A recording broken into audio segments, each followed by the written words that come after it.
Parmi les jeux de super-héros qui ont révolutionné l'industrie du gaming, on est obligé de penser au jeu Batman Arkham. Mais plus récemment, s'il y a des jeux qui se sont clairement distingués et qui ont propulsé l'homme araignée encore plus haut qu'il ne l'était déjà, vous avez compris, parce qu'il grimpe.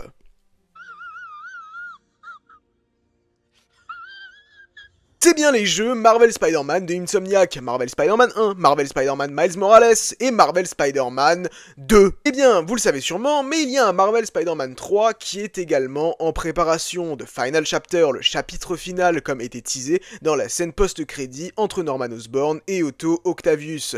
Eh bien, on a quelques petites informations sur ce jeu Marvel Spider-Man 3. Une petite qui nous vient ni plus ni moins que de l'acteur qui double le personnage de Peter Parker. Mais avant, je dois vous dire un truc. Il y a Peter qui m'a envoyé un message.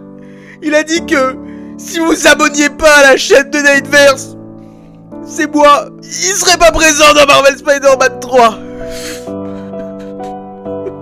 Il a même dit que il mourrait si vous laissiez pas un pouce et activiez la cloche. Voilà, c'est tout. À la fin de Marvel Spider-Man 2, il y a eu plusieurs choses plutôt surprenantes. Tout d'abord, Miles Morales et son costume totalement incongru. Le gars est allé chez GoSport et les a littéralement braqués. Il a acheté tout ce qu'il avait sur sa carte cadeau et il s'est fait plaisir. Pour résumer, Peter a subi un petit trauma à la fin du jeu par rapport aux événements qui sont arrivés avec le personnage de Harry Osborn. Suite à cela, il a raccroché le costume. En effet, Miles vient le voir dans sa maison du Queens, l'ancienne maison de Tante May, et lui décide de ne pas y aller. Il fait comprendre à Miles que s'il a véritablement besoin de lui, il sera toujours présent à ses côtés, mais qu'il allait le laisser gérer New York. Comment ça le gadjo? Comment ça? Qu'est-ce que tu fais gadjo? T'as laissé le costume là? Et du coup, à partir de ce moment-là, ça a été un vent de panique pour littéralement tous les fans de Marvel Spider-Man. Pour la simple et bonne raison qu'on a beau adorer Miles Morales, et j'adore Miles Morales, mais il y a quelque chose que je répète constamment, c'est que pour moi, à mon sens, on peut avoir Peter et Miles qui coexistent ensemble, on peut avoir Peter tout seul, mais j'ai beaucoup de mal à imaginer Miles Morales tout seul, sans aucun Peter Parker. Dans le sens où, par exemple, si maintenant, dans le MCU, demain on avait Miles Morales qui arrivait et qui remplaçait totalement le Spider-Man de Tom Holland, alors pour moi il faudrait obligatoirement que du côté de Sony, ils décident de rebooter la franchise Spider-Man en faisant de leur côté un nouveau Peter Parker. J'ai beaucoup de mal à imaginer un horizon où il y aurait que Miles Morales.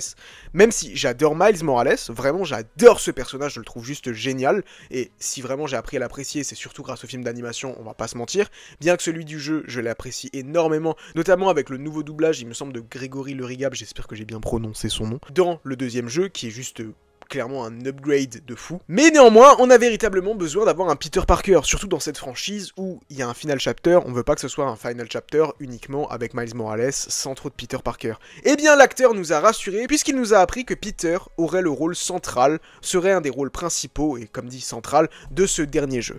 C'est évident, c'était évident, parce que forcément, c'est le dernier jeu Marvel Spider-Man, donc c'est logique qu'il aura un rôle extrêmement important. Évidemment, les spéculations arrivent, est-ce que Peter va mourir? En fait, moi j'ai envie de vous dire que je trouverais ça un peu trop facile que Peter meure, pour la simple et bonne raison qu'en fait ce serait tellement évident. On avait déjà spéculé sur la mort de Peter dans le deuxième jeu, mais je trouverais ça tellement évident de tuer Peter que je sais pas si ce serait véritablement la bonne approche. Et si justement il décidait de casser les codes et de tuer Miles. Et en vrai, moi je trouverais pas ça déconnant d'avoir déjà un petit caméo de Peter Parker dans le jeu Marvel's Wolverine, qui se situe également dans cet univers de Insomniac et qui lui devrait débarquer possiblement en fin d'année, début d'année prochaine maximum. Mais les rumeurs pour l'instant évoque cette année. Bien qu'on le sait, il y aura également un autre jeu qui sortira cette année du côté de Marvel, c'est 1943 Rise of Hydra, qui pour rappel nous plongera dans la Seconde Guerre mondiale, nous fera incarner Steve Rogers, un soldat de l'armée américaine, également un soldat de l'armée wakandaise, et Chanda qui est, il me semble, le grand-père de T'Challa, quelque chose comme ça, un truc du genre. Et du coup voilà, je voulais faire une petite vidéo parce que je pense qu'il fallait un petit peu vous rassurer quant au fait que Peter aura bel et bien un rôle extrêmement important dans ce troisième jeu Marvel Spider-Man. Par contre, on est vraiment pas prêt de le découvrir ce jeu. Sachez-le, c'est pas avant au moins 5-6 ans. Je suis pas sûr, et ça m'étonnerait, et en vrai je veux même pas que ça sorte sur PS5, je veux qu'on ait encore un méga upgrade. On a eu un très gros upgrade entre Marvel Spider-Man et Marvel Spider-Man 2, et je veux un big upgrade entre le 2 et le 3, et ça à mon avis ça pourra que se faire sur la prochaine génération, qui est du coup la PS6. Enfin bref, je sais pas ce que vous pensez de tout ça, dites-le moi dans les commentaires, et nous on se donne rendez-vous très bientôt à New York City.